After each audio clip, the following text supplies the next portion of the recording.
Hello and welcome to this episode of Insights. My name is Dave Burkhart. I'm your host, and this program has been provided by succeedforlife.com and sponsored by Synergetics USA. Got a very special episode today in all of what we've been talking about, from the great resignation to the great reshuffle to the great next thing coming down the road.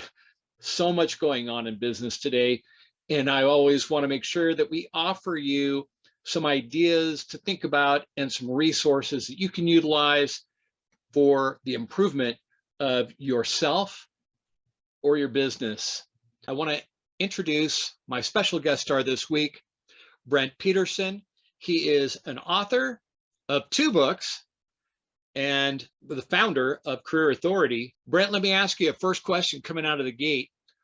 With the dichotomy of the result of the great resignation and the great reshuffle, what is your advice to organizations and how can you assist them in regards to being able to attract valuable talent and then retain them?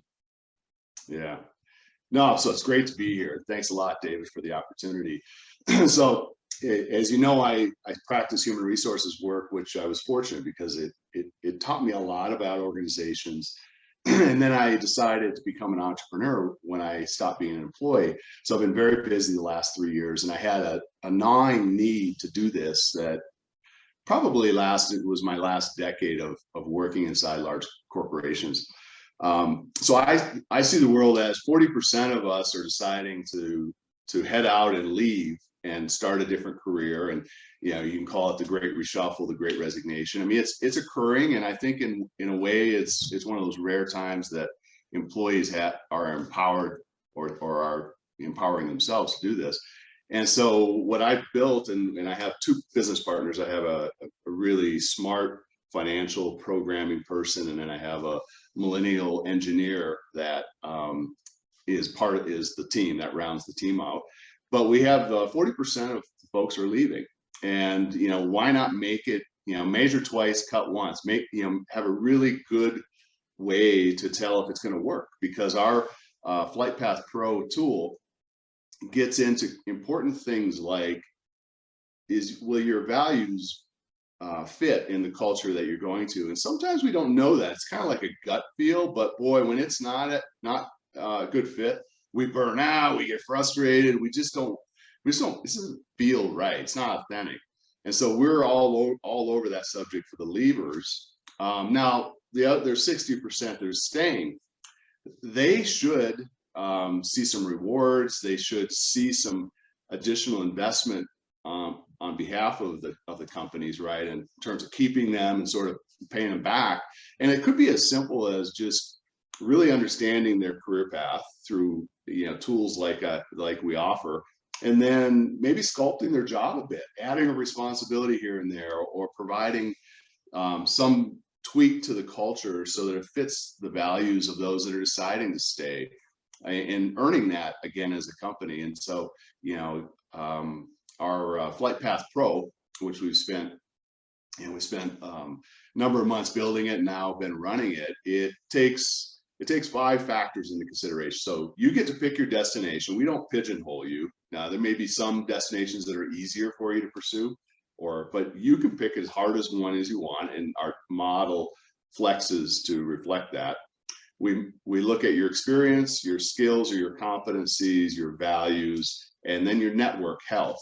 And those are the 4 things that we help you see the gaps, and then we help you build some muscle or to close those gaps. So it's not all about gap identification. It's also about how do you quickly get those working for you so that you can string together a 40-year, robust, bold career. Okay, Brent, I was wondering, are we talking about the individual, or are we talking about the HR professional looking for the benefit of career path?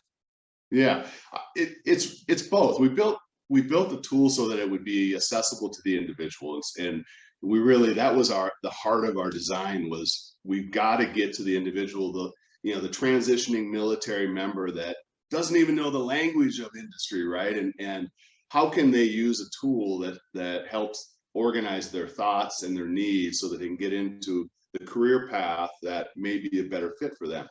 We developed it for the mid-career disrupted that maybe thought that they could finish their career with this employer, and then maybe nobody was bad, but it was their function in the company just became less and less relevant, and they didn't invest in looking around the next corner and building the skills that were going to make them more relevant for their long haul.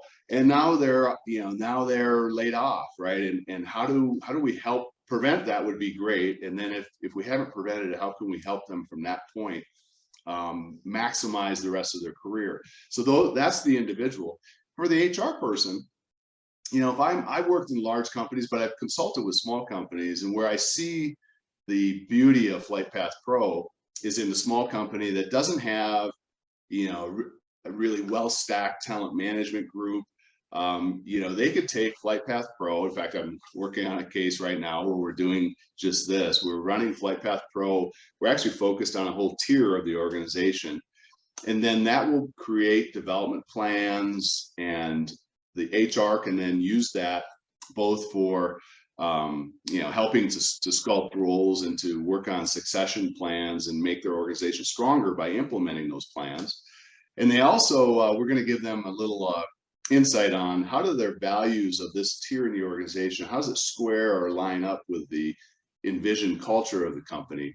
And that could be another really rich source of information, because if you have your leaders, they want to be as supportive of the culture, and you may be doing work on your culture because you got to retain folks, right? But if your values are really at odds with that, you're kind of struggling, we can at least shine a bright light on that. There may be some interventions we can do, or over the long haul, you really should be more aware of selection and promotion with values in mind. Not that, it's not the whole universe of the information, but it's important. I should mention that we're partnering with Hogan Assessment, which I know, David, you'll know them very well. They've been around since 1987. They were actually one of the pioneers of measuring personality and how it interacts with workplace performance. And so they offer a number of assessments. We use 2 of their assessments, and it's embedded in our FlightPath Pro. And so we have our own diagnostic, and then it's enhanced by the Hogan. And the Hogan is very interesting because it really effectively predicts your reputation at work. And sometimes clients want us to do 360 interviews, and we never, I'll never say no, because I like the engagement that creates, right? But the reality is, don't tell anybody, but the reality is we know 95% of what we'll learn by 360 interviews by just looking at the diagnostics of our FlightPath Pro. And that's actually one of the beauties of it, and why we wanted to build this better mousetrap of career development is, we can accelerate the whole discovery process into approximately 90 minutes on behalf of the customer. They, working through the assessments on their own time, kind of in a reflective opportunity for them, filling out the assessments and thinking about it. We take that back, we crunch it and do our thing, and then we have a debrief. And in that short period of time, we then know an extreme amount. I always say we've looked under the hood and we really know how things run for you. And sometimes the person has to kind of catch up to us, but in almost all cases, we all come to see the opportunities the same, and then we take off from there, so we don't have to spend 2 or 3 months of meetings figuring that out. I was familiar with the use of Hogan back in my HR days. We had a leadership assessment program that actually Korn Ferry ran, and I, of course, paid extreme attention to the outputs, but I also observed that they were using the Hogan. Now we've come up with our own, and we had to work closely with our partners at Hogan, because we legitimately say our FlightPath Pro is powered by Hogan, so they're on board with how we're using it. The 2 things that I really like about it that touch on your question. The first is this idea of reputation. So the Hogan does a really good job, and if somebody is attempting to skew the results, then I see it, and that kind of tells me something else, right? But if they, if they're just hitting it, sort of, honestly, it will predict the same as what the 360 interviews are telling us in terms of, is someone an inclusive leader, or are they kind of taking all decisions, autocratically? And, I could give you dozens and dozens of behavioral examples. So that's the reputational side. To more directly to your question on the culture side, value alignment with a culture it's the thing, as I mentioned earlier, it's kind of the thing that if you're working in a company and you love your title, you may even really like your boss, this is a good setup, but something's rattling inside. You just not, you check, you look at the clock and it's 1:30 and you got 3.5 hours left and you're like, whoa. Or you're taking long lunches, right? And you're like, or when you wake up, I got a text from one of our clients before being client saying, I'm dreading logging on in the morning. If those reactions are what you're having, then I would bet, my experience is that your values are not synced with your culture. And, we're doing our best, it's a big world. There's a lot of organizations. I don't know that I'll fix every culture in time for your career to flourish, but, we actually can help on that. But more importantly is, you should be well aware of your values. And sometimes we're not, right? And Hogan does a great job, giving you 10 values. I'll tell you which 2 or 3 are your most prominent. And then we can then say, the type of culture that you'll excel in. And I'm really descriptive, these are examples. And usually it resonates because they will have experienced maybe, one of the assignments early in their career was, wow, that was really a good fit. What about it was a great fit? Well, here it is. And how can I find that again? And if you're going to be leaving, if you're going to tug the sail up and head out and find that, next great career assignment, or, maybe start your own business, you'd be wise to think about what kind of culture do you want to create for yourself and what kind of culture you're looking for, because that'll keep you from burning out. And when the going gets tough, and it always does, as you plug away making something happen for customers in a company, or for end users, there's going to be adversity, right? But if you're aligned with the culture, then you stick with them. And I don't know, Dave, if I have time to share a story about culture. Absolutely. Cool. All right.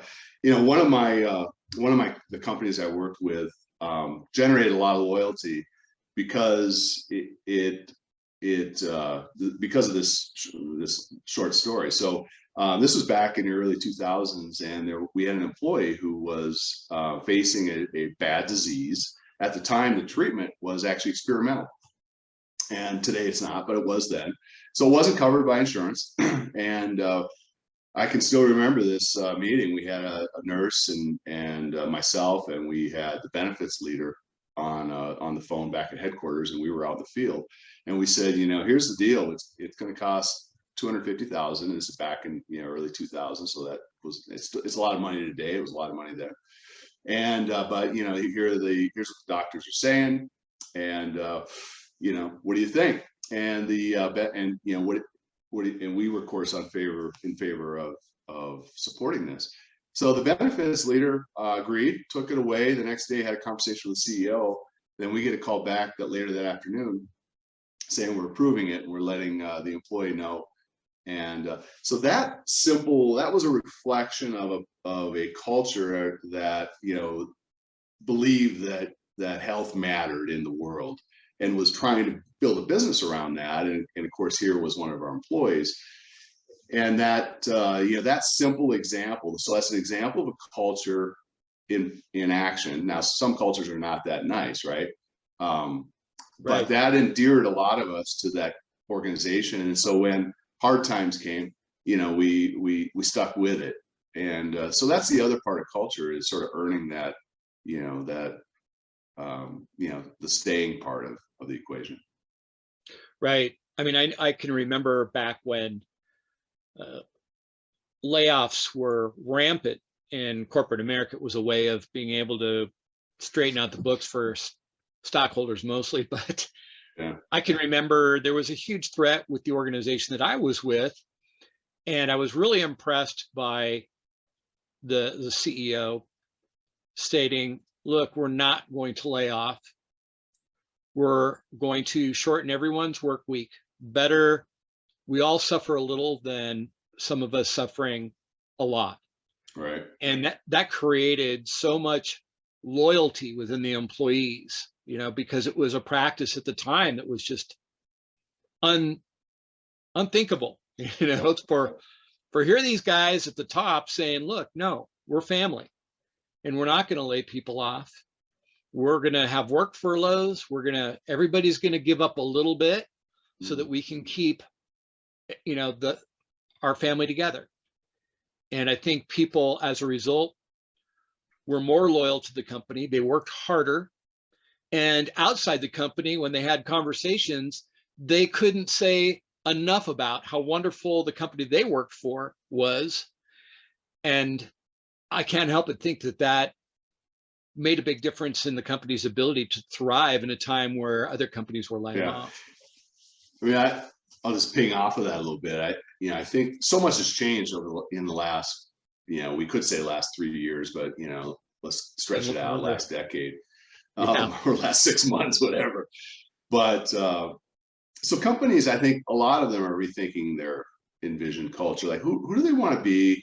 We're seeing big companies, whether they want to or not, step into societal problems, right? And so we got the Major League Baseball stepping in on voter suppression. We've got Disney taking a stand on LGBTQ provisions that are policies that were created. And there's probably other examples I can't think of, but and I don't think it's just for the big company either that it's expected. If you have a merger and there's two cultures, and what are you going to be, right? And so it could be any size company. And I think millennials and Gen Z and the alphas behind, I think they're expecting purpose-based organizations. And the sort of behaviors and actions that you describe are companies that are more purpose-based, and they're thinking about how do I keep folks sort of with us, and how do I do the right thing versus just purely make a truckload of money. That won't keep people anymore. And so that's why I think we're actually, FlightPath Pro is coming in at a really relevant a period where it's very relevant, and that it's this idea of give me a career path. My career path may be unique, but I'm in an organization that may have a lot of options, right? Add experience, give me a project, keep me in mind for the next opportunity that looks like this.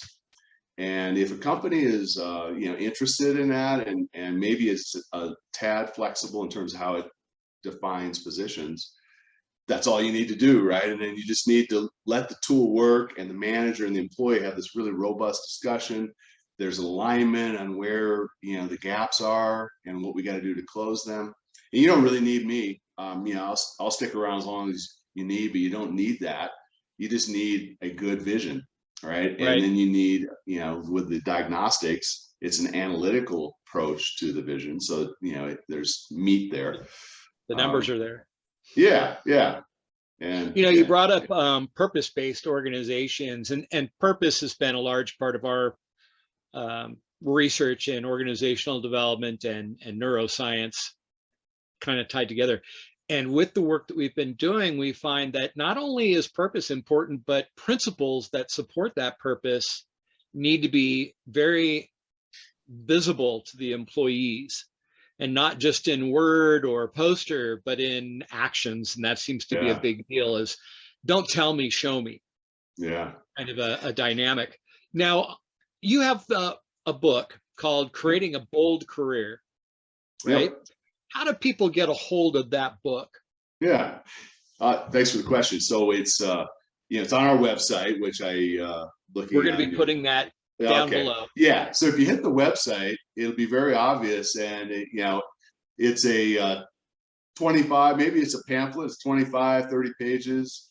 Easy read. But it's all yours. Just download it. And Elizabeth and I wrote this, and it's it's self-contained. You don't need to buy a Flight Path Pro in order for the book to make sense, or vice versa. Cool.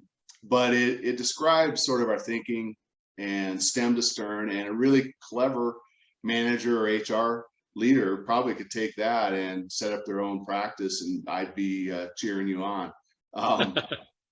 And then I wrote Getty's work actually a longer ago. I've been on, I blog a lot. You can see that linked in my website as well. But so I had this writing itch, and every once in a while I scratch it. But Getty's work was something I wrote maybe 15 years ago, and it was kind of a creative way to describe leadership principles that I either aspire to live by or work really hard to live by.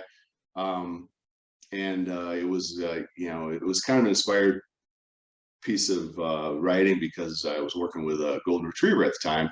And so if you're a dog lover, I'll take you to the field, and then into the boardroom, and into the project management that we all work within inside a company, and try to articulate a principle. Sounds like a good read. Now, how long of a read is? So it's 100 pages. So okay. Again, I'm not I read a lot of Stephen King, but I'm not Stephen King. Cool. There's a pragmatism about me that probably doesn't go beyond 100 pages. So we've had your website, your URL is on the screen along with your email address. What is the best way of connecting with your organization if you're an individual or maybe an HR professional who's looking for assistance in this area? Yeah. I mean, if you have a project that's, more than one individual, then, I would say just send me a quick email, and one of us, will be available, I'm sure within 24 hours to set up a time to talk.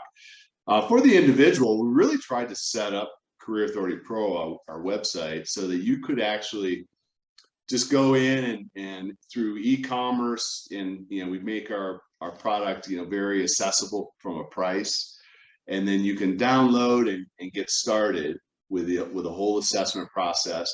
We will then know that you're a new customer, and we'll reach out to you, schedule that debrief. And so if you invest 3 hours of your time, an hour and a half on the assessment, an hour and a half with us in a debrief, you're going to have, I think you'll have a career-long product that it'll keep you thinking along probably the right lines in terms of building the right muscle, and knowing what you need to know about yourself. And then our tool actually that you get in the debrief is when we turn all the algorithms on, it has a dynamic editing feature, so you could learn a lot, implement it, and then come back to it in 7 years and update it, and then you could even change the career destination.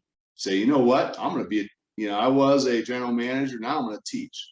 Put in teacher, the model will morph, and you'll say, oh, okay, I need to focus there, and away you go. Outstanding.